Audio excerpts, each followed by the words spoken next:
As we all know, there are many differences amongst the people in this class. But we do have one thing in common. We're all concerned about the quality of the education at this school.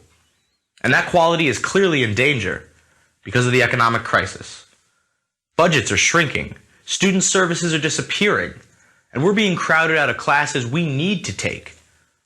Now, there are no easy answers, but one thing that would help solve the problem is an increase in tuition.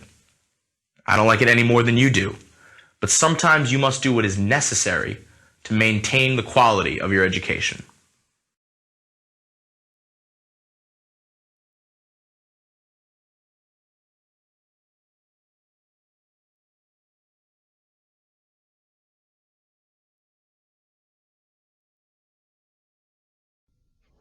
No matter how one looks at the evidence, it all leads to one fact.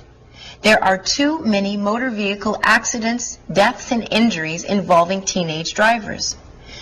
According to the National Highway Traffic Safety Administration, while teenagers make up 7% of the nation's licensed drivers, they represent 14% of all motor vehicle fatalities.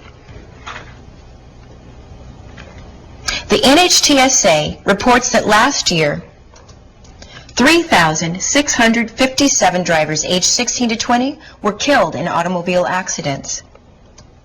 In addition to killing the drivers, these same accidents took the lives of 2,384 teenage passengers.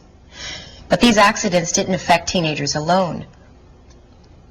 They also took the lives of 2,625 people aged 21 or older. So the total number of people killed last year in automobile accidents involving teenage drivers was 8,666, almost exactly the number of full-time students at this campus.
Nathan was only 5 years old when the fever struck him. At first, no one knew what was wrong. No one knew that parasites inside his body had infected his red blood cells. No one knew those cells were clumping together, choking the flow of blood through his body and damaging his vital organs. No one knew his kidneys would soon fail and seizures would begin. No one knew he would wind up in a coma. The parasites in Nathan's body came from a mosquito bite, a bite that gave him malaria. And Nathan is not alone. The World Health Organization tells us the horrible truth. In Africa, a child dies from malaria every 30 seconds.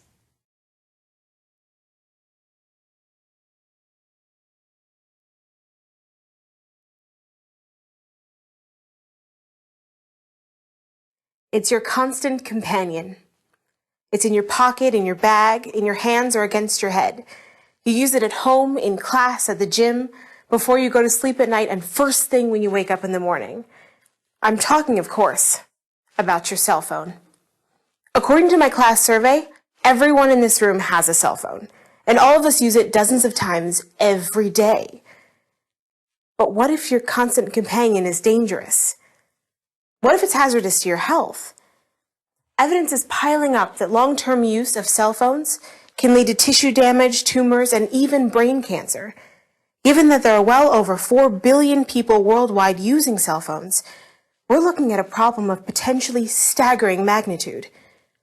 According to Devra Davis, epidemiologist and author of the 2010 book Disconnect: The Truth About Cell Phone Radiation, we may be watching an epidemic in slow motion. I'd never thought much about the possible perils of cell phones before I saw a CBS News report on the subject earlier this year. But doing extensive research for this speech made me realize that cell phones do in fact pose a danger to our health. Now, don't worry, I'm not going to try to persuade you to abandon your constant companion. I still use mine on a regular basis, and I probably always will. But I do hope to persuade you to make one simple change in the way you use your cell phone. A change that will protect your health and could even make the difference between a long life and premature death. But first, let's look more closely at the health risks posed by cell phones. Those risks stem from the fact that cell phones emit small amounts of radiation that over time can damage tissue. Every time you use your cell phone, you expose yourself to that radiation. The amount is minuscule in comparison to that given off by X-ray machines, about 1/1 billionth of the intensity. However, Ronald Herbermann of the University of Pittsburgh Cancer Institute explains that the problem with cell phone radiation is not how much is emitted at a single time, but how much we are exposed to with repeated use, day after day, year after year. It's this long-term use of cell phones that has led researchers to warn about their danger. In one study, for example, the World Health Organization tracked 10,000 cell phone users over the course of 10 years. As reported in the New York Times on November 13, 2010, the data in this study indicated that subjects who used a cell phone 10 or more years doubled the risk of developing brain tumors. Other studies have reached the same conclusion. Perhaps most important is a 2007 study in the Journal of Occupational and Environmental Medicine that surveyed all the previous research on cell phone use. It found a consistent pattern of increased risk for developing brain tumors among people who used cell phones for more than 10 years. Alan Marks is one of those people.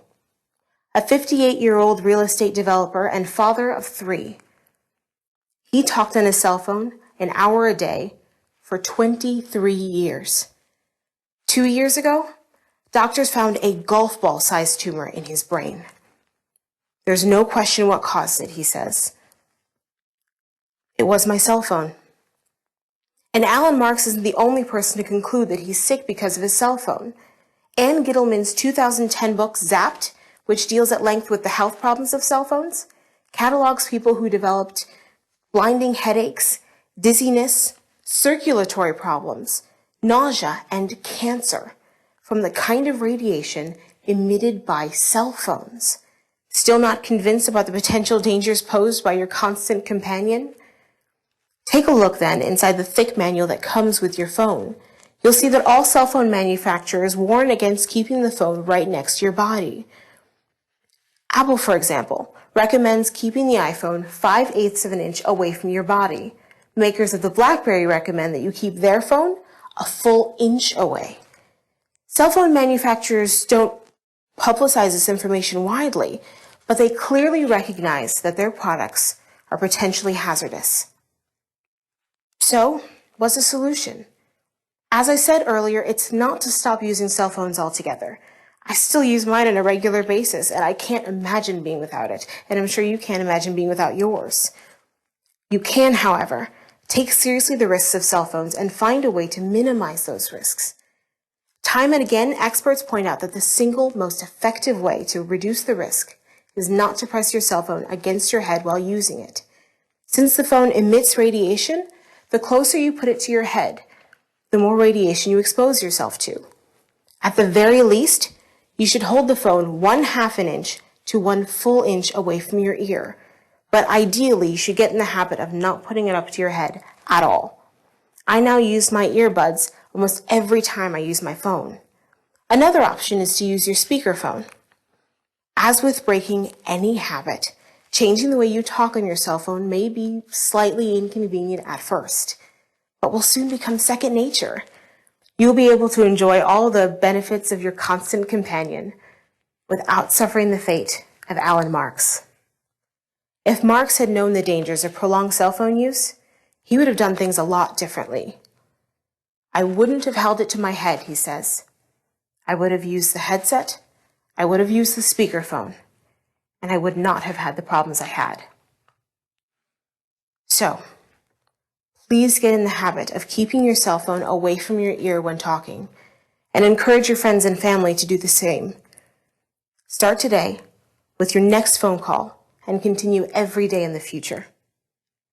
We can avoid the slow motion epidemic that doctors and scientists are warning us about, as long as we remember to keep this away from this.